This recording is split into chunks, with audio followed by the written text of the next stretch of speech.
I'm here with the author of Papa Was a Rolling Stone, A Daughter's Journey to Forgiveness, Miss Robin Wright-King. Miss King, thank you so much for being on the show. You. Woo, we're going to talk about Detroit. I love Detroit. Yes.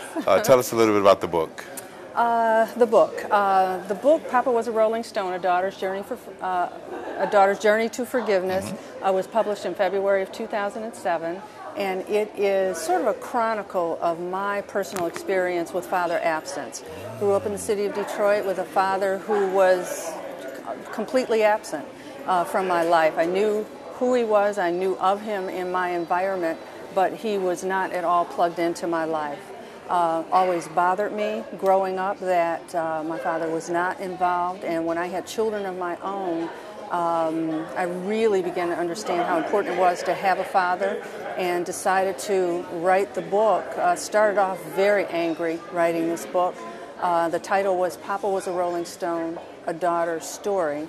I changed that to forgiveness because I recognized that at some point in time I was carrying a tremendous burden of anger, and I needed to release that, and forgiveness was a way for me to get there.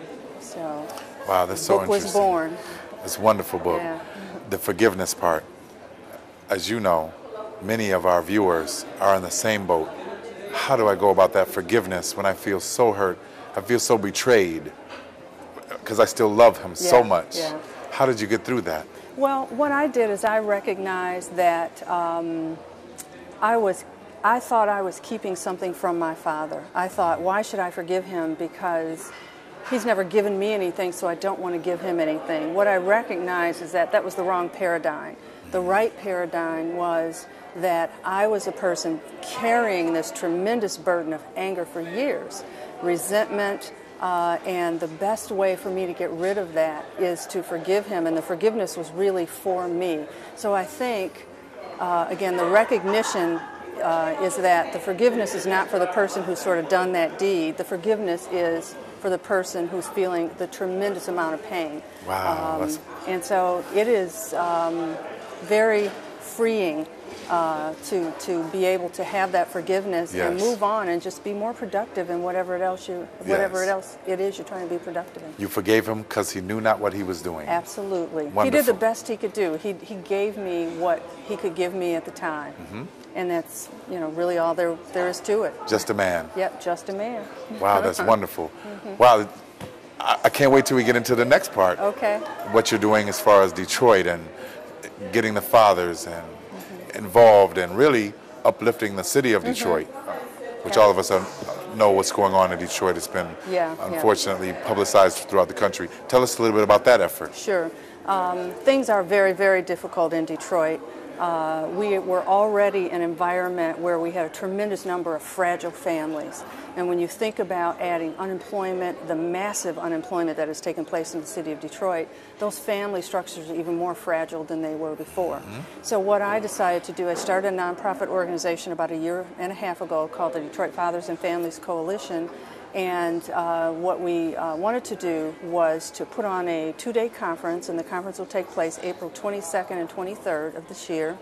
And what we want to do is bring in fathers, some of those sort of fragile fathers who are struggling to remain a part of their own family structures because of unemployment, in particular lack of employment, no money to contribute to their families. Correct. We wanted to bring them all together and to put on a series of workshops that would help those fathers understand how important they are to their families, how important they are to their communities, and to understand that it is very, very important to make sure that their families remain whole if their families and their children in particular are going to have positive outcomes. Beautiful. So. I see that you've seen somebody told you the secret that being a good father has nothing to do with how much money you bring in the house. Absolutely. I am a strong, strong advocate that you can't have this thought process that says if you can't pay, you can't play. I just think that is horrific. Correct. And a lot of women, unfortunately, out of anger, have that thought process, but it's extremely important for fathers who want to be involved, for viable fathers who want to be involved, Yes. to be able to have and to play a role in their children's lives. Yes. Even if that's just picking the child up from school every day. Correct. He doesn't have money to pay or to support the child, but allow that father just that simple task of Right. being in that child's life, picking that child up from school every day, spending time on the weekends. Yes. That's really where the value is. I see you're making it clear what the relationship is, you and the child, and the Absolutely. child asks you nothing of nothing. Yes, yeah. And we've said that quite a bit on the show. It's all about the child and Exactly. not about the parents and their relationship. Exactly. Well, wonderful. What do we see in the future? I know you're working on some more stuff. This book is excellent, by the way. Go out and get it on the website. We're going to have your website her website at the end of the show, as well as you can link it to mydadislove.com. But what do you got on the horizons? Well, what's happening next with regard to writing projects is I'm writing a second book. And that second book will be, the audience, target audience will be tweens. They will be young women between the ages of, say, 10 and 14 or 15.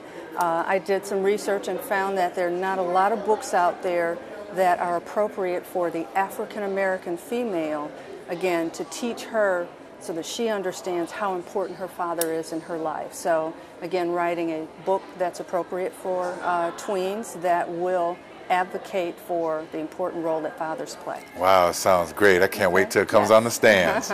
Miss Wright, thank you so much. Okay, I look forward to it, and we'll see you in Detroit in April. Okay, fantastic. I can't wait for that day. Fantastic. Thank you again.